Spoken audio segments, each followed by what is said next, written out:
What's good, y'all? Welcome back to the Playmakers Corner podcast. This is episode 99. I am one of your co-hosts, Simon Villanos, a.k.a. Coach V. I'm another one of your co-hosts, Kodey Stoffer. And I'm your last co-host, Mazen Austin. And today is our 4A 2021 End of the Year Awards. Look, this one is probably going to be the toughest end of the year award show that we'll be doing. There's a lot of categories here with a lot of very deserving finalists, and so we're super excited to hop into this. You know, the fan vote will definitely have a very, very big influence on a lot of these votes here. And speaking of the fan vote, let me go ahead and talk about the process here. So altogether, there are 5 total votes. 3 of those votes are among us because there are, basically 1 vote for each of us. So me, Mason, and Kodey, we each get to have 1 vote for each category. Another vote is our guy, Jesse Budin, Coach Budin. He is a college coach, also a friend of the podcast. He's kind of, I guess, more of the outside source and whatnot. And so he is voting as well. And so we'll talk about his votes as we go on and talk about everyone's votes in every category. And then finally, you, the fans, have our 5th and last vote here. Basically, whoever wins the majority of votes gets the fan vote. Easy enough, right? So there you go there. But with that being said, we are going to go ahead and hop into our Newcomer of the Year voting here. Mason, do you want to talk about your finalists first and also explain what Newcomer of the Year, what that award is, in case we have any fans that are tuning in for the first time? Yeah, no, definitely. So Newcomer of the Year is a freshman that was on varsity and did an impact for their squad, basically. My first guy that I'm going to talk about is out of Ponderosa High School. It's the quarterback, Andrew Heidel. This guy, he's a rookie quarterback, but he put up 1,498 yards, 16 passing touchdowns on 128 completions. He definitely got it done for this squad. He had a total of 7 interceptions in some of his key games. I'd like to say is probably against Montrose. He went 20 of 38 for 192 yards, and 2 touchdowns. His first game of the season against Legend, he had 113 yards on 10 completions for 4 touchdowns. He gets it done in the running for him a little bit. I don't like this statistic where they kind of count sacks against them for this, but against Palmer Ridge, he did have 22 total yards and a touchdown. But as a quarterback on this, 4A level, he definitely gets it done, and I've seen this kid personally play, and he is kind of a dog, and he's definitely someone to watch going forwards. I guess that's all I really have to say. I'm going to go ahead and pass it off to Simon to talk about our next Newcomer of the Year. All right. And so this other finalist here is the linebacker from Liberty High School in Colorado Springs, Lucas Westerman. Now, Liberty, I'm pretty sure, did not win a single game this year or got close to winning a game this year, going 0-10. But they may have found their linebacker of the future here, as he was extremely productive in multiple games here. On the season, 88 total tackles, a tackle for loss, hurry, pass deflection. So, those are pretty good stats for somebody that is starting on varsity and playing the competition he's playing. He averaged about 11 tackles per game. I want to talk about some of his key games here. Against Coronado, he had 11 tackles and that tackle for loss. Against Cheyenne Mountain, I was at that game. He had 19 tackles. The next week against Thornton, he had 20 total tackles. The following week after that, against Widefield, he had 16 tackles. And then against Palmer, he had 14 tackles. Basically, in the month of October, he went crazy, going over 10 tackles pretty much in every single game, having at least 14 tackles in each of these last 4 games of the season for Liberty. And so that's pretty big time. That's where a lot of his tackles came from in about a month of play. He also had, 5 tackles against Falcon if you want to include all of the October games. here. But Lucas Westerman from Liberty High School is definitely up here for a reason. You know, he was one of the lone bright spots of a very, you know, of a Liberty High School squad, you know. So there you go there. Now I'm going to go ahead and pass this off to Kodey, who's going to talk about a player on a team that had exactly the opposite kind of season of a Liberty High School. And by the opposite, we mean the best kind. We're talking the state championship kind.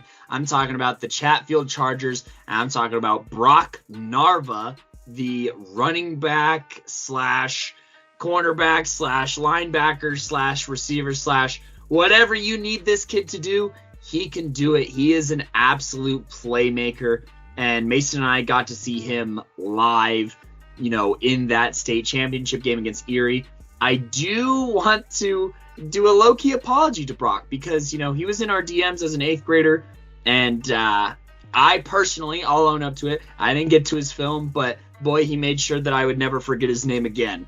On the season, he did run for 513 yards as well as 5 touchdowns, and then he added on another 186 receiving yards and 2 touchdowns, as well as another 387 of kick return, another 62 of punt return, and another 43 of interception return, totaling to 1,191 yards on the season. And I think that his versatility just speaks for itself. On top of that, you know, he also had 49 tackles, including 10 in that state championship game, actually, and 9 of which were solo. 1 was very big time, as it was on a 4th down against Blake Barnett, who's a guy who we will talk about later in this episode. And it was a huge 4th down stop, honestly. As on top of that, you know, his interception game has been strong. I talked about how many yards he had, but he did have an interception against Longmont, fielding another player we'll talk about in Keegan Patterson. He had an interception in a close win over Fountain Fort Carson as well as 2 pass deflections too. So, you know, I think he was kind of feeding off of that defensive back energy, you know, that Fountain Fort Carson kind of radiates, you know, with that legendary secondary there, as well as he caused a fumble there. Then, you know, against Erie in that state championship game, once again, he had an interception for 20 yards. So, you know, on the season, he scored a total of 8 touchdowns and overall just contributed anywhere and everywhere he can. He's super athletic and, you know, he's a dog and that's that.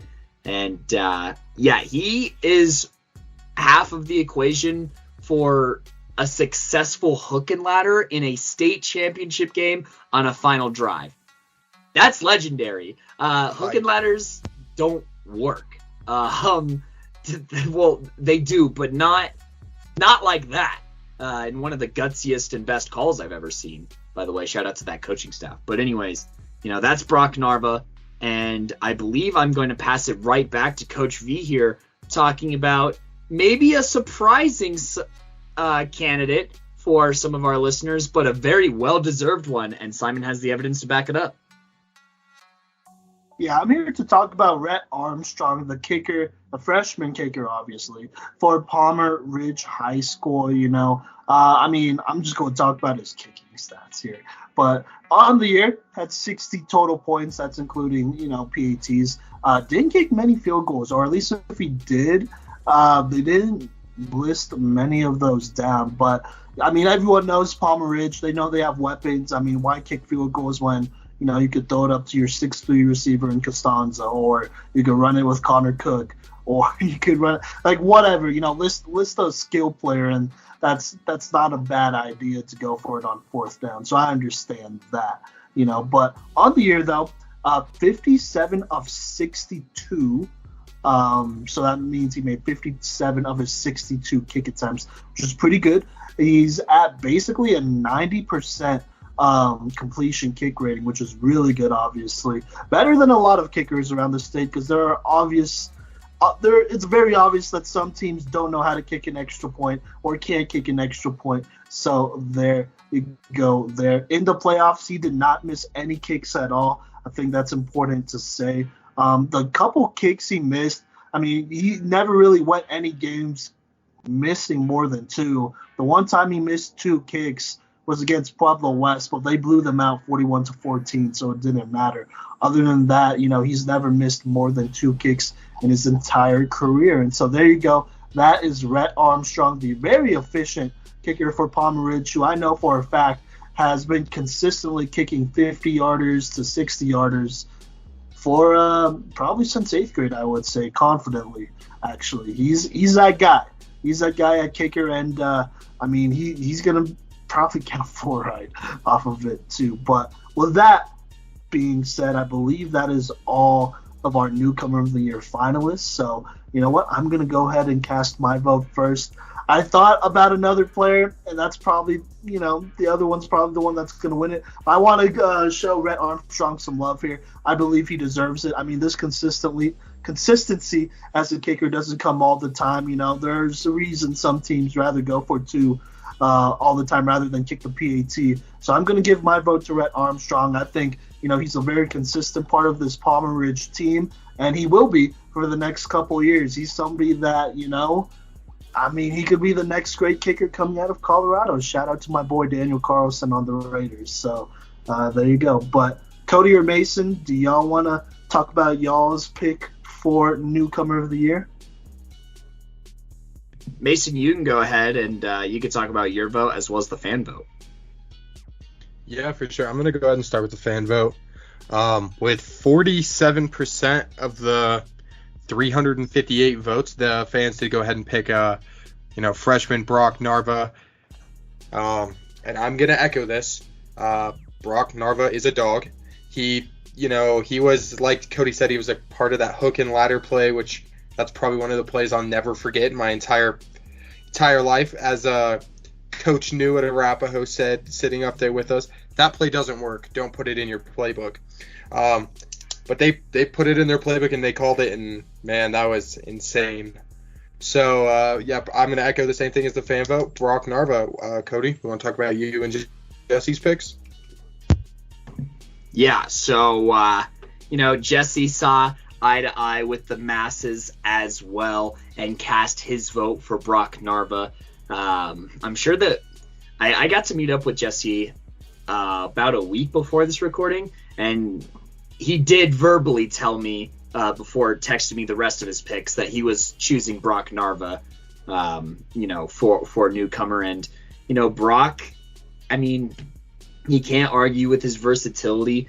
It's just crazy that, on a team that has a Jake Marshall, who is a candidate in one of our other categories, and who has a Mason Lowe, who I've done a breakdown on and is a phenomenal athlete, Brock is in stride with those guys, if not better in some areas, and was one of the, I'd say, most reliable receivers on this Chatfield team that, they didn't pass a whole bunch. You know what I mean? They didn't have to, but obviously when it came time to make a play, Brock did on the 4th down stop, intercepting Blake Barnett in the state championship and successfully completing a hook and ladder in a state championship as a freshman. It's unprecedented for that kind of poise. He was 4th on their team in receiving yards as a freshman. So it's honestly amazing. And I was blown away. And, for anyone who thinks that Chatfield is just going to disappear, you're wrong, because not only do they have Mason Lowe as a senior, they have Brock Narva only as a sophomore this upcoming season. So with that being said, congratulations to all of our candidates. I got to echo, Simon's vote here that, Rhett is a great selection. And there are a lot of teams that lose games because they can't kick PATs. And Rhett is going to win Palmer Ridge a lot of games and, probably help bring Palmer Ridge a championship during his time over there at Palmer Ridge. Brock Narva, he's just done it already, which is no fault of Rhett's, obviously, because it's a team sport. But, you know what I mean? He was integral to that. And congratulations to Andrew, who's going to continue to tear it up. He has me excited for Ponderosa football, especially when Mason was telling me about their game. And lastly, obviously, congratulations to, Lucas Westerman as well for trying to change that culture over there. And best of luck, boys. We will be you guys will be on our radar. All that being said, coming up next, unless anybody else has anything to say, we will be talking Offensive Playmaker of the Year.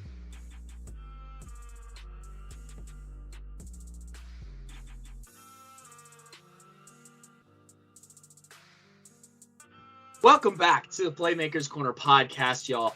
I am one of your hosts, Kodey Stoffer, joined here by Coach V and Mason Austin.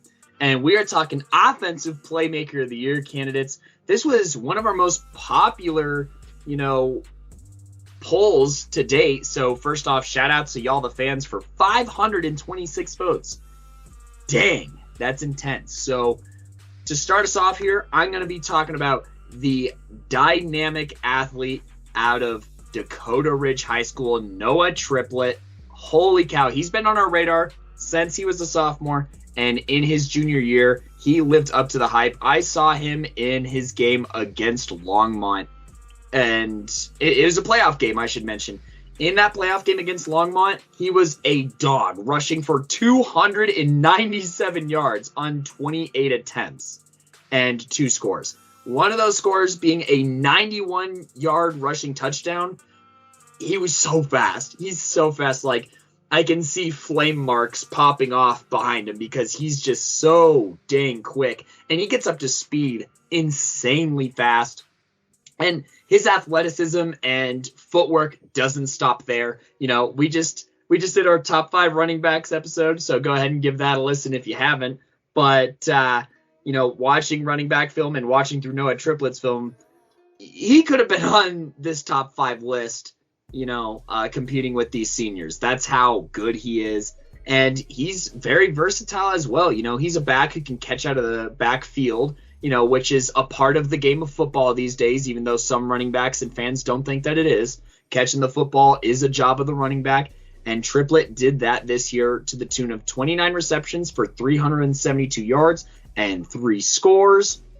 And, on top of all of that, shout out to that Dakota Ridge coaching staff and that special teams coordinator. Nobody talks about special teams too much. We're trying to put some love on it because obviously, you had Rhett Armstrong as a candidate in our Newcomer of the Year. And talking about Noah Triplett, part of his film and his ability to score is talking about special teams because, man, they have all kinds of tricky fake reverses, real reverses, and all that kind of stuff going on over there. And, Noah capitalized off of that with a couple of returns that, went to that went far, I should say.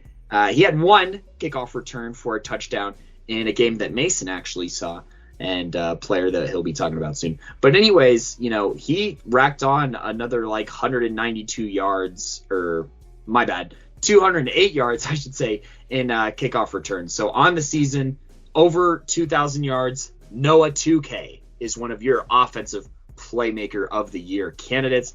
And with all of that being said, I'm going to pass the mic to Mason to talk about one of Noah's opponents during the regular season. Yeah, I'm going to go ahead and talk about the quarterback out of Golden, Giselle Riley.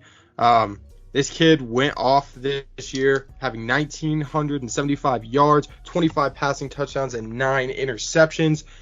They don't have any of his stats as game by game, so luckily I've seen him quite a few times this year, but he also had 953 yards rushing with 17 rushing touchdowns as well. This guy gets it done all over, and his pocket awareness is insane. I've seen him against Chatfield, against Dakota Ridge, and against Palmer Ridge.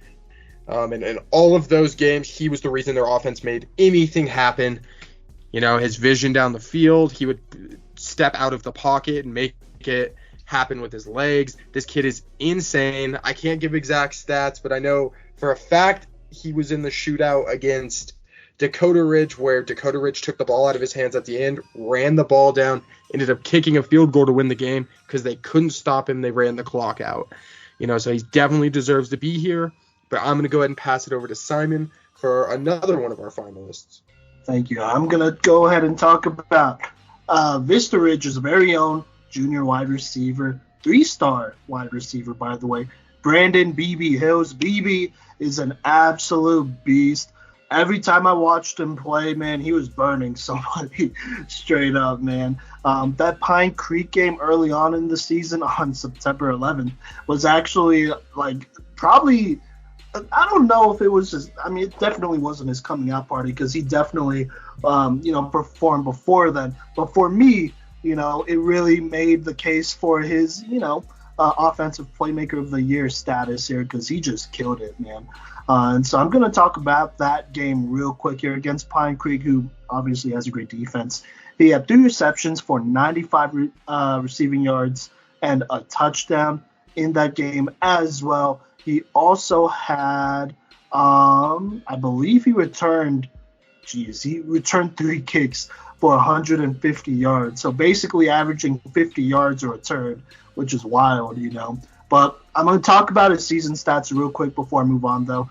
On the season, he has 69 receptions for 1,069 receiving yards and 13 receiving touchdowns. He was getting it done over there on kick return and punt return. I believe he had 2 punt return touchdowns and 2 kick return touchdowns, which do matter. Against Pine Creek, he had a kick return for a touchdown. So there you go. BB Hills, he's a speedster who, you just get the ball in his hands, whether it's on a screen or whatever, and he'll make something happen. He's electrifying, Same as well, they have a 4-star quarterback in Braden Dorman. If you look downfield, he could beat anybody, almost anybody, pretty much 101 and come down with the ball. He is that dude. And so I'm going to talk about some more key games here against Montrose. He had 9 receptions for 124 yards and a touchdown. That does include a long of 71 yards on 1 catch as well.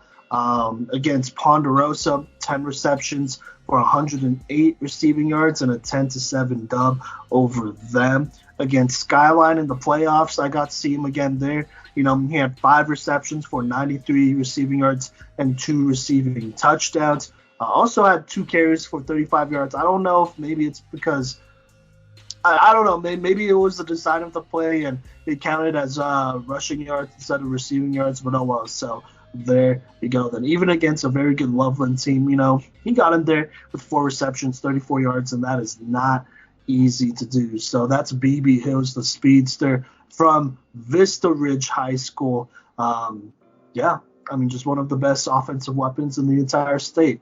Now, Mason, do you want to go ahead and talk about our last offensive playmaker of the year finalist here? Yeah, no, definitely I will. We're going to go ahead and talk about another state champion, Chatfield High School's very own Jake Marshall. I guess he's more of a wildcat quarterback. His passing stats aren't everything for him. He only had 3 completions on 7 attempts for 15 yards and a touchdown all year. But where he gets it is his rushing at 289 carries, 1,944 yards, 28 touchdowns with a long of 80 yards. And he also got it done by receiving, not a lot, but he did get 8 receptions for 54 yards. So, again, Max Prep's not helping me out here, giving me any big games for him. But we definitely saw him in the state championship game. Kodey and I went and saw him, and we didn't get, disappointed at all. He ran the ball for them very well. He, displays great, rushing skills and just all over the field, up and down it, no matter what. I saw him against Golden, where he was their lead rusher, and he rushed a lot. They gave him the ball. They trusted it with it in his hands. He went down, and they ended up winning that game against, Giselle Riley, another one of our finalists. That being said, that is all I, can really say for this one. Is it okay if I go ahead and say my pick to you guys? Yeah, go for it. Awesome. So for me, personally, I am going to go ahead and pick Giselle Riley as my offensive playmaker of the year. Simon, Kodey, whoever, you guys want to go ahead and talk about yours? Yeah. So I'm also going to just point out here that Giselle Riley, while he didn't win the fan vote, he did rack up 18% in one of our closest polls. But, you know, I'm going to talk about the fan vote in general, though. You know, Giselle with 18%, Jake Marshall, that Mason talked about, with 15% as well. But our winner of the fan vote was none other than BB Hills, you know, that dog out there in Vista Ridge.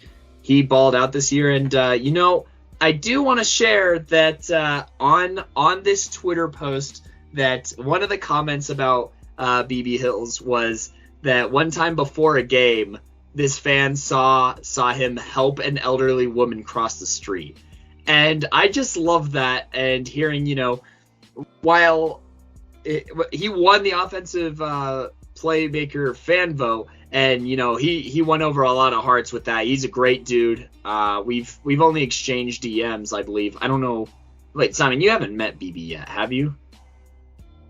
No, okay. I didn't think so. No, not yet. We'll meet him next week at T-Pole Gorilla Tryouts. He'll be there. Exactly. So we'll meet him then. But, you know, he just sounds like a real stand-up kid, and like he's going to be a really great dude as he continues down this path of life. So congratulations to BB for winning the fan vote of Offensive Playmaker. However, I'm going to cast my vote, as well as submit Jesse Booten, Coach Booten's vote, out of Trinity International's vote for Noah Triplett, the guy who I talked about first. I'm returning back to square one to talk about him and just what an incredible athlete he was, and just what an incredible season he had. I mean, goodness gracious, he ate. Dude, like, he scored so many times. I think he ran for 28 touchdowns. Yeah, he ran for 28 touchdowns and caught another 3. So any 30-plus touchdown season is just absurd, honestly, and especially at running back. So huge shout-out to him for being able to do it in an offense that passes the ball still a pretty decent amount. You know, he didn't need as many carries as a lot of other backs to do plenty of damage. So that's 2 votes here for Noah Triplett. Simon, you want to bring us home with your final vote? Yeah. Oh, man. This one was hard. No offense to Jake Marshall, but he was definitely a little bit on the back burner for me, at least. So this was definitely a 3-way race between Noah Triplett, Jays O'Reilly, and BB. It was probably the closest decision that I personally will ever have to make in any of these end-of-the-year award shows, because all of these guys could win. Also, all of these guys probably could have been in the running for MVP as well. I'm just going to be honest with you. So there you go. Look, I think I got to go with Dakota Ridge's Noah Triplett. It's hard to vote against him. I mean, it's hard to vote against any of these guys. I hate it. I absolutely hate it. But Noah Triplett, man, I mean, it was home run play after home run play for him. Like, this dude would hit multiple home run plays in a game, pretty much every single game this year. You know, he's a beast, not only as a running back, but as a catcher. You know, in my opinion, he's way better than Gavin Sawchuk. And, you know, he's up there with a lot of the running backs that we have looked at, both seniors and juniors. You know, I think he just does a lot. And, I mean, I think he's an absolute stud. He might be one of the best running backs out there since Q Jones, IMO. And so I have to pick him because he just had an excellent season. Jays O'Reilly, I mean, he did his thing coming out and, you know, just balling out, you know, proving our expectations wrong. I look forward to talking about him a lot more. We have our season in review episode, also episode 100, dropping on Friday. And so I'll talk about him more then. And that whole story, because I love it. You know, I love his game. I love his attitude. You know, how he was raised, like his background. It's awesome. Like, this dude's a great dude. You know, also, he's probably like a 4-star talent, at least 3-star, 4-star talent in the country. He's a special one. So, you know, there you go. The one time I did watch him play, unfortunately, was against Fountain Fort Carson.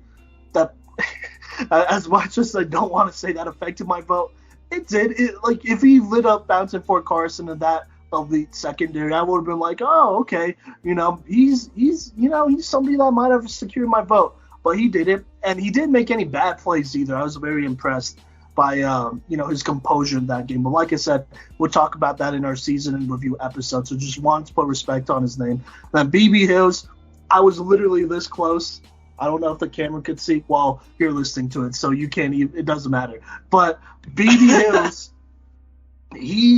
oh my God, he made an impression after that Pine Creek game and in that Skyline game as well. I just think, Noah Triplett did so much for his squad, man, he just did, and BB, I think he's definitely going to be in the running for either this or MVP next year. There's no doubt about it. And honestly, I look forward to meeting the guy and watching him play again in person. Well, I don't know if he'll suit up during tryouts. He said he might just sit, which is fine. I don't think they're not going to give him a spot on Team Full Gorilla. So there you go. But BB is the type of guy that you have to see in person before he graduates. He's prime time out there, man. Wait, Kodey, Mason, have y'all seen him live yet? Haven't gotten to. But I know that we're going to go to a Vista Ridge game as a podcast probably this upcoming year. So yeah, because y'all also have to see Brandon Dorman live too. Yeah, so and TFG, true. Yeah, this upcoming year is exciting. Yeah, for sure. But no, BB is must watch. All these guys are must watch, to be honest with you. So there you go. Noah Triplett is your 4A Offensive Playmaker of the Year. This one was pretty close. I'm not gonna lie, but I think we got it. It could have went 4 different ways too, though. So but that's why they're finalists. Even then, that was hard getting it down to this 4 too. There were a lot of other players. It was a nightmare. These were the hardest lists to make. Period. I did not like it. It was harder than 5A. Agreed. Yeah. A lot of the guys we left off is coming back for next year too, so that does make it easier. It kind of makes our life miserable for another year. Yeah, unless 6A really changes it up. So we have a lot of seniors in our next category, though. Yeah. So coming up next, Defensive Playmaker of the Year, finalist.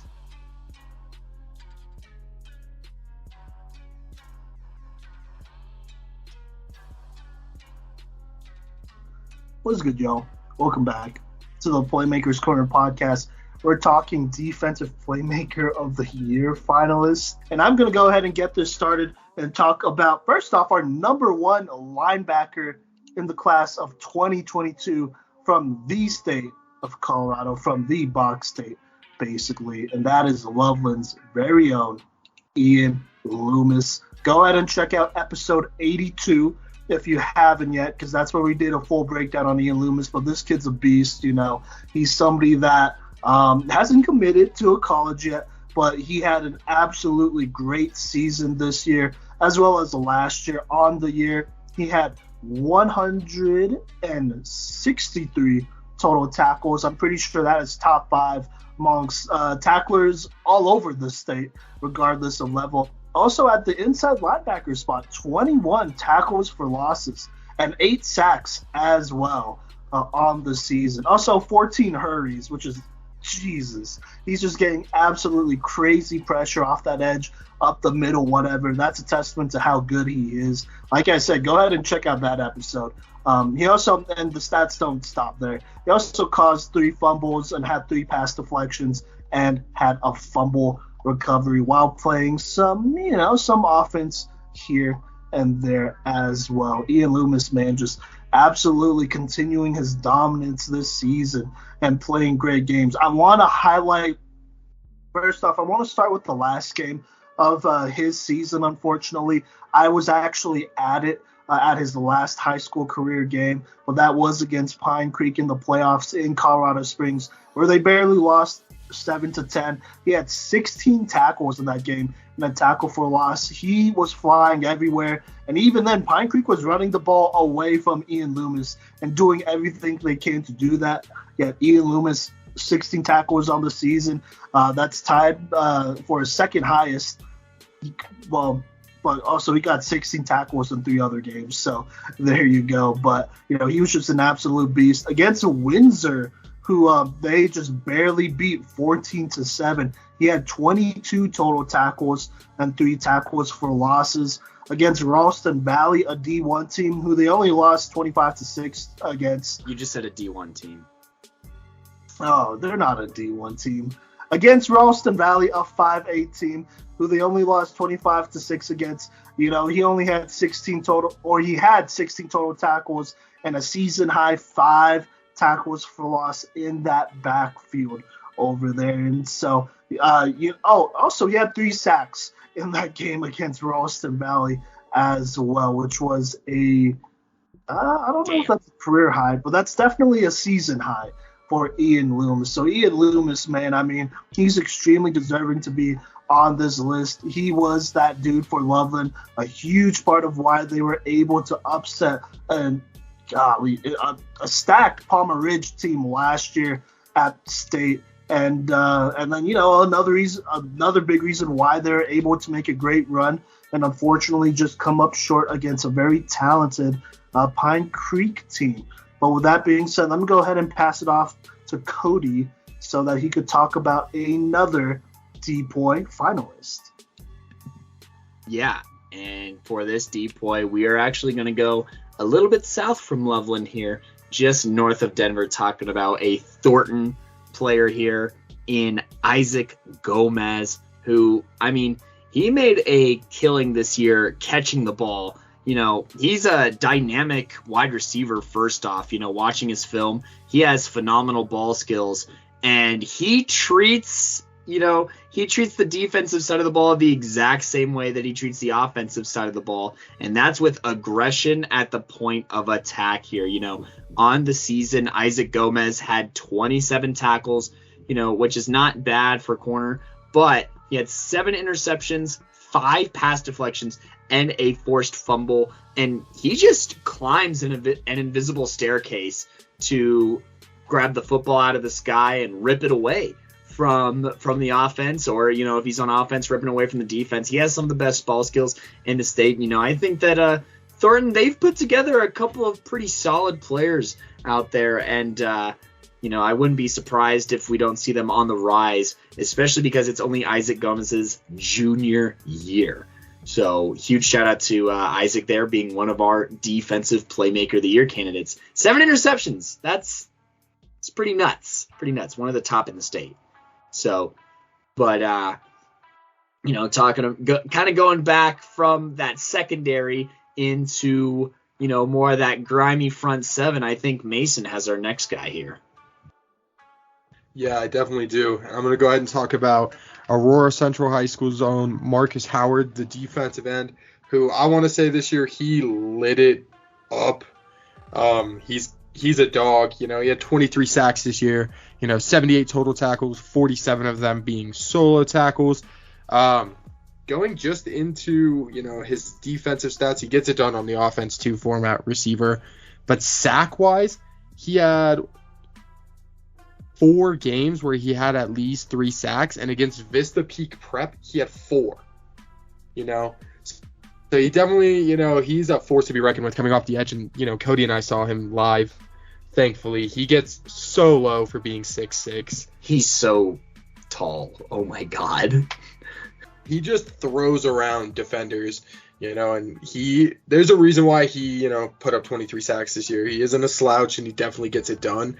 But, just going off of his defense, tackles-wise, he gets it done to block in the run game, having 31 assists with 47 tackles for solo tackles, 26 of them being tackles for losses.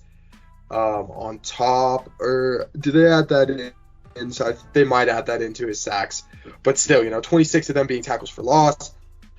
He definitely gets it done all over the field for them. Yeah, I guess that's all I really have to say for him. So I'm going to go ahead and pass it back to Kodey, it looks like, to talk about our last finalist. Yeah, Bodie here. And I'm going to be talking about a safety here who actually made it on our top safeties list. If you haven't heard it, that is episode...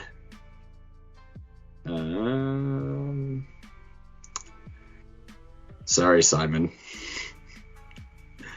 Okay. That's episode 86 when we talk about the top 5 class of 22 safeties in Colorado. We talk about this guy's film a lot more in there, but we're talking Cash Cheeks out of Mesa Ridge. He's just so tall and so athletic at safety, it's absurd. At safety this year, he had 92 tackles as well as 5 interceptions. And, he's a guy that you just don't throw a jump ball his way because there's not a lot of 6'5" safeties around who are as athletic as Cash. So he's a real baller. And, yeah, I was really impressed seeing him live. Mason and I did get a chance to watch him play safety against Fountain Fort Carson, where I think he had 2 interceptions that game or something to the tune of that. He at least had an interception in that game, and he came up big. He was playing great in the run game.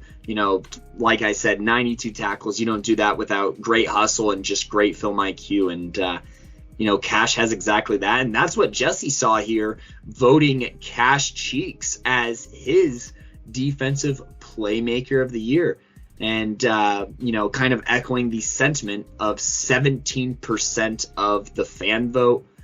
But, there is a little bit of a turn following that. Some of the other candidates, Isaac Gomez, he racked up 3% of the votes. And Ian Loomis, the guy that Simon talked about, he racked up 34%. But, Simon, just kind of quickly referencing Ian Loomis here, you got to see him live. But who ended up winning our fan vote, and who did you end up voting for? 46% of the 319 votes that we got for Defensive Playmaker of the Year did go to Marcus Howard, who I'm actually also going to vote for our Defensive Playmaker of the Year. I'm pretty sure that's unanimous, right? Because we all voted for him. Yes. So, no, because Jesse didn't vote for him. He voted for Cash. Wait, not unanimous, but I also voted for Marcus. No, I know, but yeah. So all of us but Jesse voted for Marcus Howard, who is obviously extremely deserving of this. I actually did get to see him live against Falcon, which arguably he had his worst game against, because that was the only game this season, I think, where he did not record a single sack, which is interesting. But he did get 5 total tackles, in that game, and also had a reception of 27 yards, which I definitely remember because he just dominated that secondary there. I was surprised. Well, I wasn't surprised. I wish their quarterback could get him the ball more, but they couldn't. So there you go. But Marcus Howard, he's an absolute beast, man. 23 sacks. Yeah, that's extremely hard to get. That's basically a sack every game. Like I said, every game except for the one that I went to. So there you go. But he was a dog over at Aurora Central. I believe he is committed to the University of Northern Colorado. Go Is that Bears! Right? Yep, Bears. UNC getting the 4A Defensive Playmaker of the Year. That is absolutely huge, man. Marcus Howard, he's something. He's something for real, and so extremely deserving of this one after an excellent senior year. So yeah, but do y'all have anything else to add on before we move on? All right. Well, with that being said, we're coming down to our final category here. That is MVP coming up next.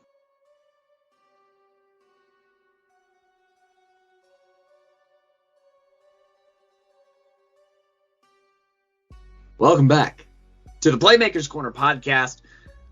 If you have slept through the rest of the episode, shout out to all of our candidates in Newcomer of the Year. Andrew Heidel out of Ponderosa, Lucas Westerman out of Liberty, Red Armstrong out of Palmer Ridge, and our winner of Newcomer of the Year, Brock Narva out of Chatfield High School. Congratulations to our Offensive Playmaker of the Year candidates. All of these guys could have been most valuable playmaker candidates in Noah Triplett of Dakota Ridge, who won that category. Giselle Riley, the 4th out of Golden, Brandon BB Hills out of Vista Ridge, and who won the fan vote, and athlete Jake Marshall out of Chatfield, who we will talk about a little bit in this segment. Then also some guys who were probably the most valuable playmaker on their own squads, at least, included Loveland's own Ian Loomis, Thornton's Isaac Gomez, Aurora Central's Marcus Howard, and Mesa Ridge's Cash Cheeks. But with all that being said, this was probably the hardest category to whittle down, and we still did it. Through a lot of, conversation and stuff, we came down to these 4 guys, and all of them are equally deserving to win this award, if you can't tell.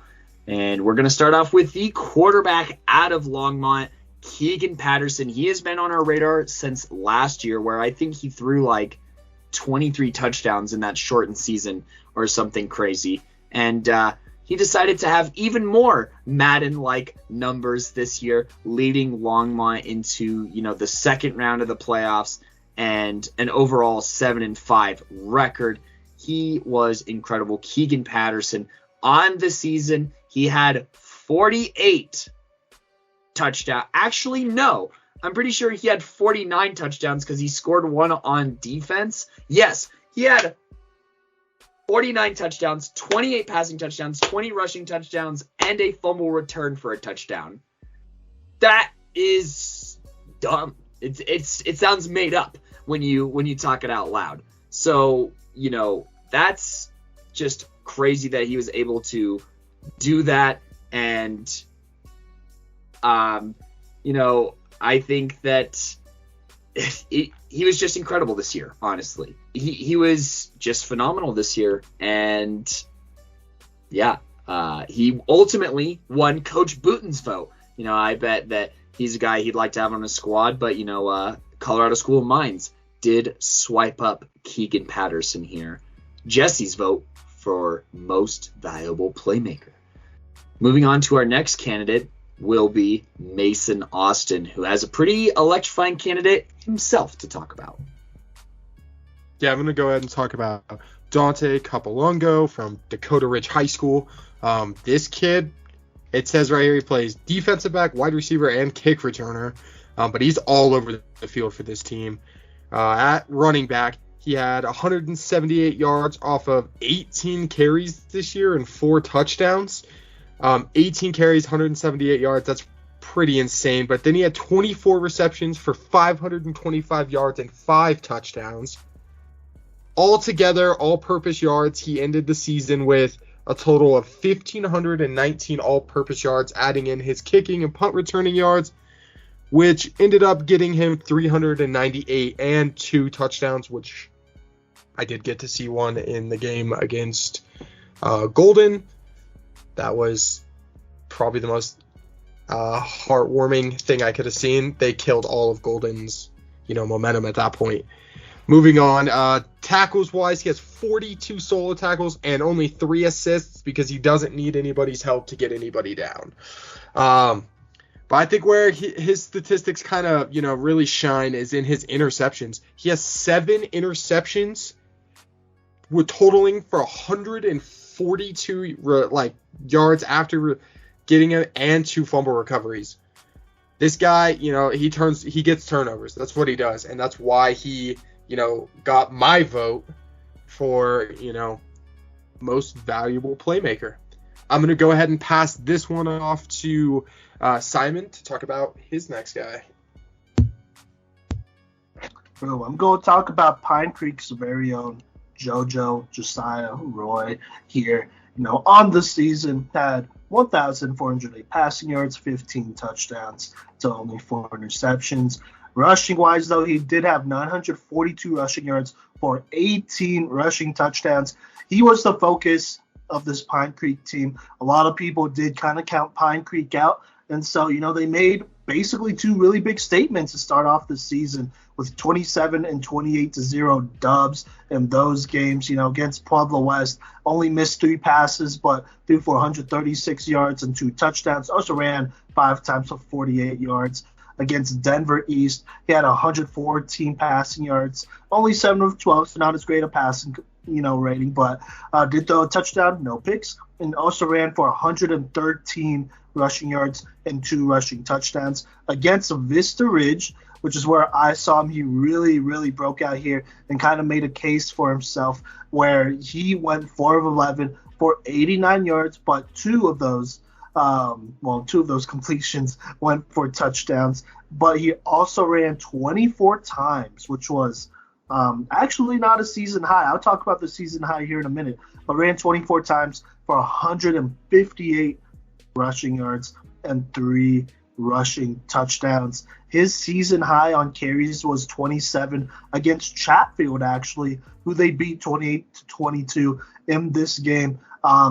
He struggled passing it, but was 7 of 15 for 91 passing yards, 2 touchdowns, 2 interceptions, but did run 27 times for 178 rushing yards and a touchdown. That is a season high there. Jojo Roy, he got off to a very fast start for this Pine Creek team, and he was doing his thing. He was a big reason why they kind of stayed in it with Loveland until he was taken out of the second half because of that ankle injury, and unfortunately wasn't able to play in that next playoff game that would decide state, where they only lost 21-28. In fact, he only had 1 carry in that game against Chatfield before they took him out for Cam Cooper.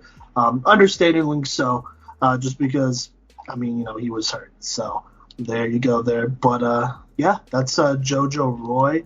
I'm gonna save my vote because Kodey, did you vote? No, I announced Jesse's. Okay, yeah, we'll save it towards the end there. But there you go. That's Jojo Roy's senior season for this Pine Creek Eagles, where they did have a little bit of a resurgence. So yeah, but I'm gonna go ahead and throw it to Kodey, who's gonna talk about our last finalist here.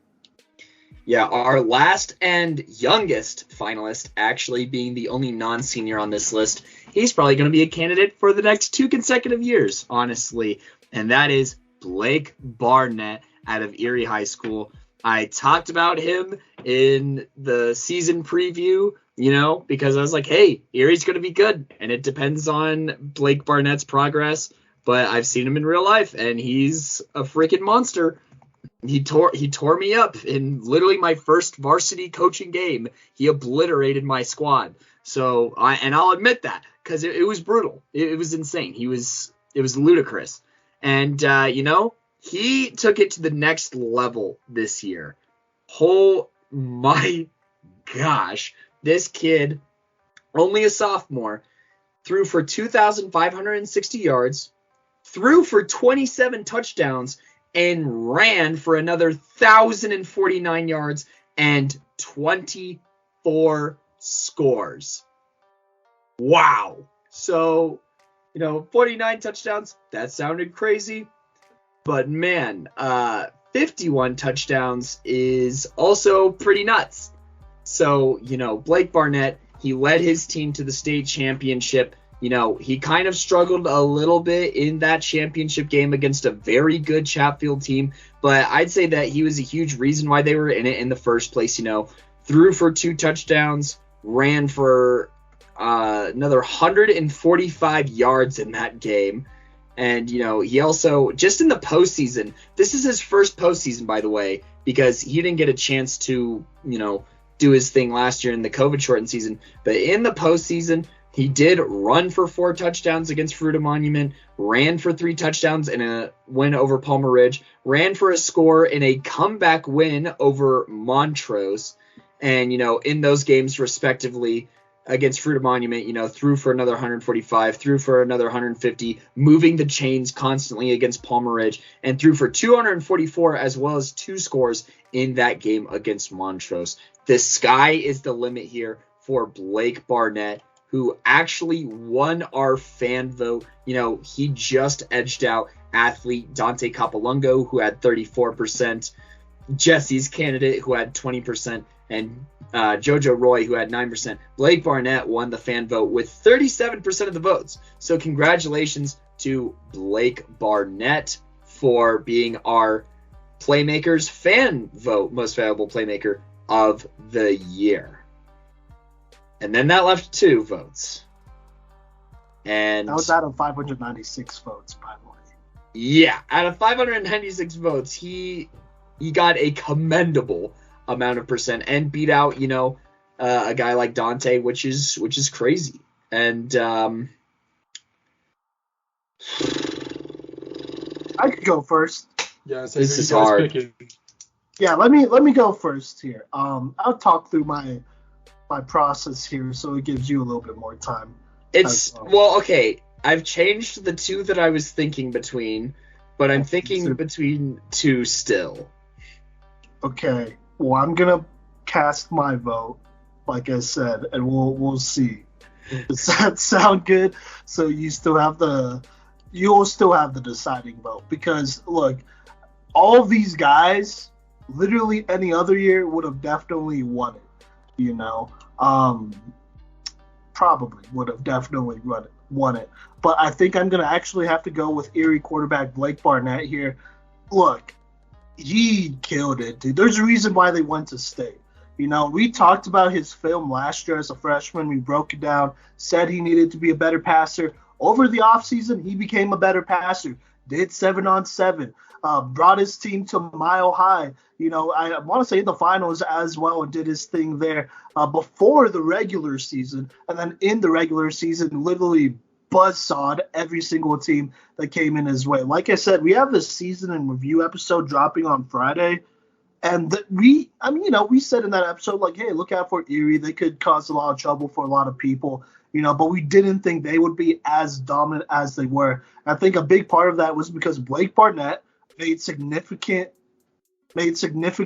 strides in his game. You know, he did his thing. And, you know, as a young quarterback, obviously with a great team around him, he was able to, still play extremely well and lead at his age. So there you go. But I had to pick Blake Barnett. Joe Giroux, he was on there. Personally, I want to vote for him, but I can't just because of the games he missed at the end of the season. I think this would be a conversation if he was healthy for that last Chatfield game.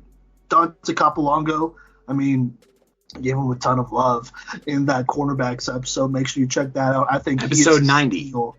Yeah, episode 90. He's a steal for CU. He's probably going to get playing time day one. Keegan Patterson, mine's literally just went deep in the D2 playoffs, I'm pretty sure, right? So they're getting another guy who could lead them. I think he's extremely special. So look out for that senior quarterback episode here in a couple weeks. But, yeah, I think I had to go with Blake Barnett. So, Kodey, with that being said, who are you going to vote for?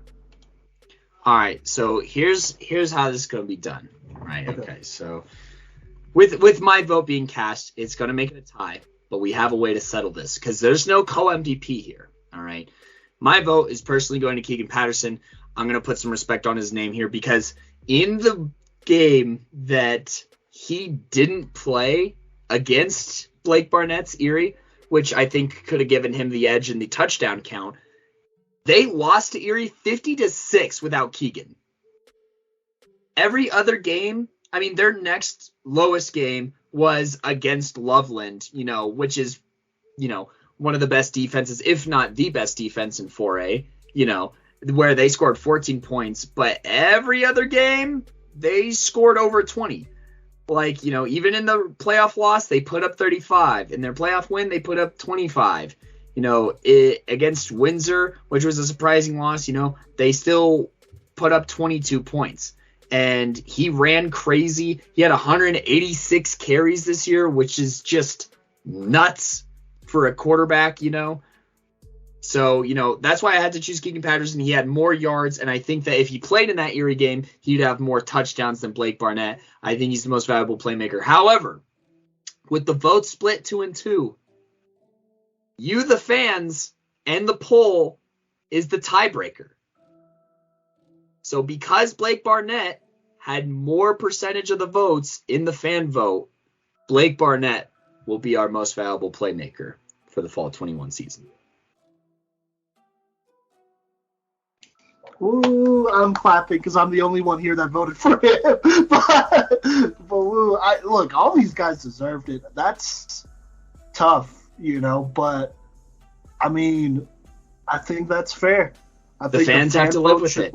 Keegan, bring it up with the fans. Yeah. But I think that's a fair tiebreaker because at the end of the day, it's about who made the biggest impression on the fans. And, a lot of schools, they have a big social media presence, but Erie's not really one of them. So everybody knew in Colorado what Blake Barnett was about. Yeah, no, absolutely. And, if you're mad at it, you could always join social media. You could choose to have more people join social media. For this state to become a football state, you have to be a little bit better there football-wise, than social media-wise. But, yeah. Wow, right. I'm just saying. Yeah, I'm just saying. I'm shook right now. Yeah, we'll probably get some pushback. When do we not get pushback on something? Oh my god. I just want to put, like, all of these MVPs were nuts this year. All of these candidates. Yeah. 4A was the hardest one. I think I already have my 5A votes ready, honestly, for next week. So like, before even before the episode, I had to watch through everyone's film. I looked at the stats over and over and over again. I watched the film a second time, third time. And I've seen a lot of these guys live, too. So it's not like, I've seen one thing and not the other. I mean, that was the case in like, Opoi. But, I mean, all of these guys impressed me live. And I'm really happy for them. I wish they could all be happy and win. But there can only be one. Better as watch, too. There can only be one. No, you're right. There could only be one MVP. We could do Kodey, Poise, Newcomer of the Year, but I think for MVP, there has to be one, And so, I mean, unless you, the fans, are cool with it being Keegan Patterson and Blake Barnett, that's fine. You can decide that. But for now, we're going to call it for Blake Barnett, and whenever we post this stuff on our website, that's going to be the winner. But I don't know if we'll have another close voting here. I mean, because it could have been different too. Dante Capolongo, if he won just by 3% more, it could have been him with the 2 votes, and then Blake Barnett with 1. And then, then it would have been Dante, as MVP because he had more percentage than Keegan. Yeah, it's crazy. Mason, what do you have to say about all of this? Go for it. Okay, I don't know. For me personally, I was picking between Dante and Blake Barnett, going back and forth, and I ended up picking Dante, but I think Blake Barnett is very deserving of it, and just the fact that, like you said, Kodey, he put up mad numbers this year, like kind of insane numbers this year. He got it done for his squad, and he led them to a championship. Yes, they didn't win, but God, it's going to be scary to see Erie for the next couple years with this guy, leading the way. I could see him being back next year even. I don't know exactly because, we haven't looked at, who they're losing yet. But Keegan, he's a heck of a quarterback, man. And I think, honestly, he's a D1 guy and he's going D2. That's going to be biased, but, it is what it is. And, he's going to the School of Mines, and they got one heck of a quarterback coming to them. And yes, they went deep into the playoffs this year, and next year, if they let him take the wheel, they might not be going deep. They might go all the way. So it's tough to pick, but I like where it ended up because, Blake was definitely my number 2. So, yeah. Dude, something else I want to point out here is I'm pretty sure that Blake and Keegan's quarterback coach is Warren McCarty, the Warrior QB coach. And so is Cole Kerr, who did win our 1A Offensive Playmaker of the Year. Go listen to that episode as well. But you might have to link up with Warren McCarty here. He's putting out his boys be putting up serious numbers. And Seth Frazier, too. I believe is a Warrior QB guy, so that's another name to keep an ear out for next week. But until next time, I'm gonna let Simon do the outro. But I've been your host, Kodey Stauffer, and take it away, Coach V. Well, there you have it. Let's go over the results of this 4A End of the Year award show one more time. At MVP, your MVP. By the fans, and by me as well, is Erie's sophomore quarterback, Blake Barnett. Our defensive playmaker of the year for the 2021 season on the 4A level is Marcus Howard, also the sack leader in the entire state. Our offensive playmaker of the year goes to Noah Triplett from Dakota Ridge High School. Absolutely killed it. We'll be here next year. And then our 4A 2021 Newcomer of the Year winner does go to Brock Narva, the running back from Chatfield, who we will definitely see more of. So there you go there. This was a great end of the year award show. Hey, stay tuned. We have 5A next week. So 5A definitely won't be as hard as 4A. But, there's obviously some ballers out there as well. And so if you want to kind of keep up with us and all that, go ahead and follow us on our social media. That's at Playmakers Corner on Twitter, Facebook, Instagram, TikTok as well. Also, go ahead and subscribe to our YouTube channel. We're posting videos and stuff there. And then I'm going to go ahead and advertise this. But go ahead and subscribe or is it subscribe? No, follow our Twitch account at Playmakers Corner. Just type in Playmakers Corner. It should show up. We're going to be live streaming on there a little bit more here for some things. I'm sure we will probably live stream for, just our general reactions to Team Full Gorilla and all that. Those tryouts, which are next weekend, by the way, and then those Ducks tryouts as well, and then just talk some off-season training spots. And so we're going to be doing some live streaming there. If just in case you do miss our live streams, obviously, go ahead and follow us on our social media so you don't, because we will announce it there when we do go live. But we will be posting all of our live streams on our YouTube channel as well in full, so that you can see the whole thing. Usually they will be